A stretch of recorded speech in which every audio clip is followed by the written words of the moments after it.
The first thing folks remember isn't the sound of the siren or the flashing lights cutting through the night.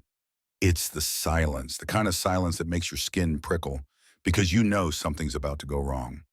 Earl Whitaker, 71 years old, dressed in a perfectly pressed black suit with a deep burgundy tie, was driving his Mercedes down a quiet stretch of road in Riverbend, Georgia. He wasn't speeding, wasn't swerving, wasn't doing a single thing wrong.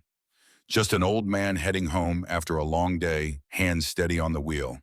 But to Officer Dean Mercer, that calm, that silence, that black man in a luxury car, it was enough. Mercer flicked on the patrol lights, red and blue, bouncing off the store windows, painting the whole block like a crime scene. He didn't need a reason, at least not one he could put on paper. His gut, he liked to call it. Really, it was the same old prejudice that had followed Earl since the day he got his first driver's license. The Mercedes eased to the curb, smooth as water. Earl didn't panic, didn't even glance in the mirror. He'd been here before too many times. The engine cut off, hands still at 10, and two postures straight, like he was back in church pews. He knew the game, and he knew how much of it wasn't really about traffic laws. Mercer stepped out, tapping the side of his flashlight against his palm like a drummer testing a beat. He strutted up to the window, leaned in, smirk curling at the corner of his mouth.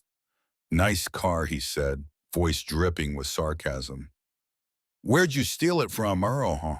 Didn't blink, didn't answer. The window slid down slow, steady, like a man lowering a curtain before the show. His eyes didn't flinch, didn't even meet Mercer's fully. Just calm, steady, too calm for Mercer's taste. "What cat got your tongue?" Mercer pressed, leaning closer, so close their breaths could have tangled in the air.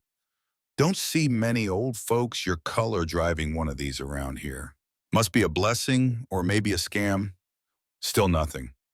Earl's silence wasn't empty, though. It had weight, like every second he didn't answer was stacking bricks on Mercer's chest. Mercer's jaw tightened. He knocked his knuckle on the doorframe sharp and deliberate. "You hear me?" Where are you headed? The crowd across the street had started noticing. A couple waiting for the bus, a mother pulling her kid close, a teenager with his phone half raised. Everyone could feel the tension. They'd seen this story before, but the man in the car wasn't playing his part. No shaking hands, no nervous excuses. Just stillness.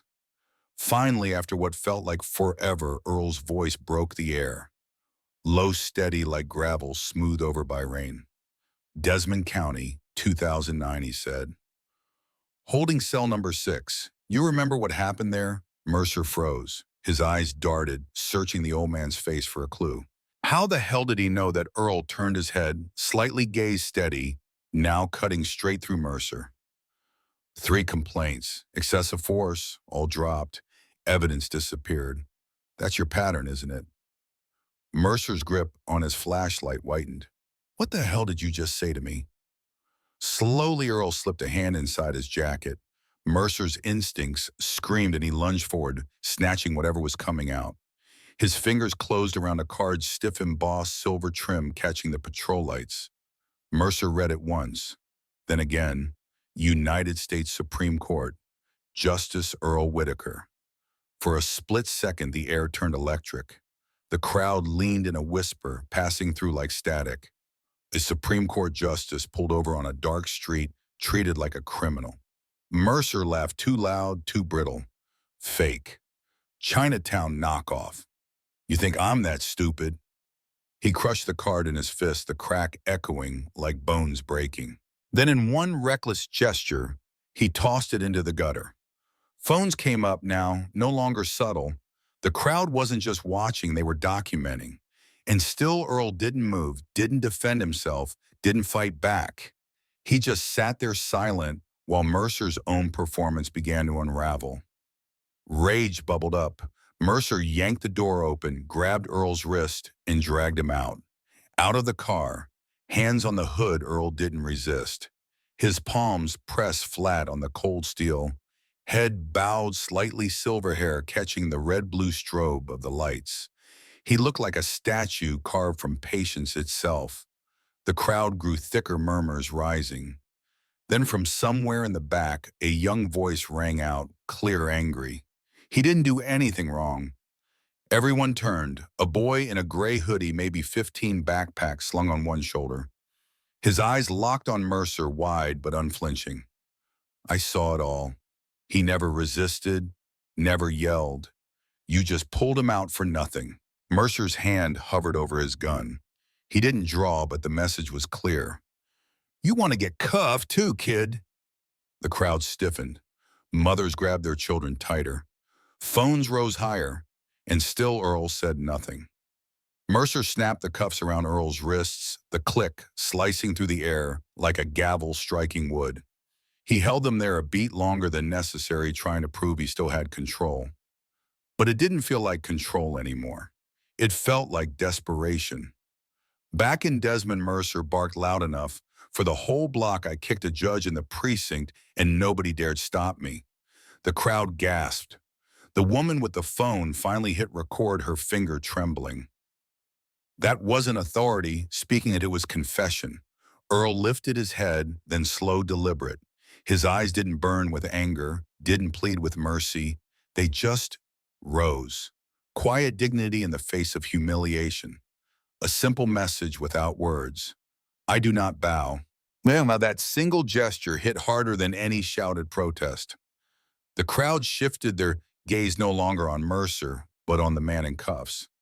The shame wasn't his, it was theirs for watching too long, for saying nothing too many times. Mercer felt it. He tried to recover, shouting threats, calling for backup, pretending like the script was still his. But every word fell flat. The cameras were rolling, the silence was louder than his voice, and for the first time in his career, he was the one being judged. The next weeks were chaos. The video spread everywhere. News anchors replayed the moment Earl lifted his head, handcuffs gleaming under the lights. Editorials screamed justice in chains. The ethics committee launched hearings, and there in a federal hall, the footage was played back frame by frame. Earl didn't argue, didn't testify with fire. He sat in silence, letting the evidence speak. At the end, when asked if he had any final words, he stood and simply said, "This is not a trial. This is the truth." He left the chamber without another word, and nobody dared stop him. Today, in Hall 7 of the federal building in Riverbend, there hangs a single photo. Not polished, not retouched, just a still from Mercer's body cam.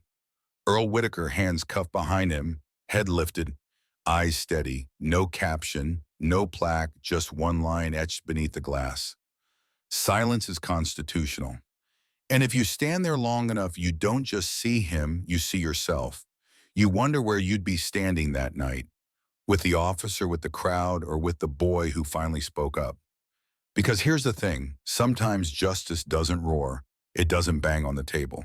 Sometimes justice just stands tall, silent, waiting for the rest of us to decide if we'll keep looking away. So let me ask you, what do you think? Was Earl right to stay silent, to let his dignity be the verdict? Or should he have fought back louder? And how many times have we all walked past injustice too quiet to speak? Drop your thoughts below. Tell us what you've seen, what you believe justice looks like. And if this story hits you, share it, because silence might be constitutional, but remembering, that's how change begins.